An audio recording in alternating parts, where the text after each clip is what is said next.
Growing up, I always dreamt of owning my grandpa's 2005 Chevy Silverado. I have very faint memories back in 2006 of taking it to South Dakota with my family, and a bunch of memories after that at the farm with chasing cows to deer hunting. I was driving a 1996 Chevy pickup, which was close enough to the same grandpa's, but was not grandpa's. It ended up getting totaled, and a month later, my grandpa ended up having an auction at the farm because he was retiring. Well, it worked out perfect that I was able to use that money to hopefully buy grandpa's pickup. I had a bunch of people telling me that it was not going to happen, there was too many people there. Well, at the end of the day, I had the last bid, and it had been tears and excitement at the same time. It only had 44,000 miles, but that changed pretty quickly once I bought it. I ended up driving it every single day out of excitement. It took 3 months. I had a set of wides on and a leveling kit, which Grandpa was not happy about, and I just made a ton of memories with friends.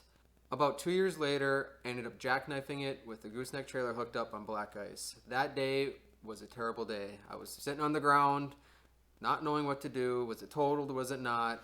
It busted in the cab corner, the back glass, both doors. It was not a good day. I hid it from my family for a few months while I got everything figured out with insurance, and luckily I was in auto collision for college at the time, so I was able to fix it in college and get a complete paint job on it. So I put a metallic in the paint, and I was just tickled pink to have Grandpa's pickup fixed again and going down the road pulling trailer. It was a normal day in June in 2022.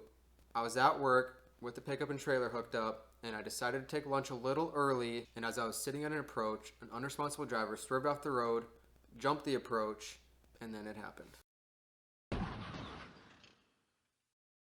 I never fully realized what happened until I looked in the back seat and I saw the door up against the seat, and I heard a lot of noise.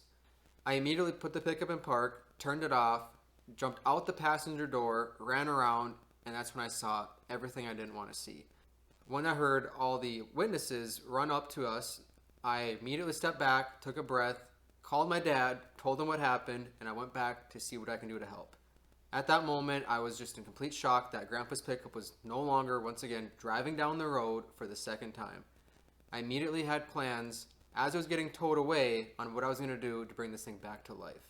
I sold my beloved 1996 Chevy pickup to help fund this project for the second time. I did not realize how costly this rebuild was going to be, so I used it to help pay for parts, paint, lift kit, powder coat, everything, and it went a long ways. I had full plans of doing a complete show pickup, ground up, every nut and bolt, everything you can possibly think of that I've always dreamt of doing. And now that I can make this vision finally happen, this is going to be something you guys want to see.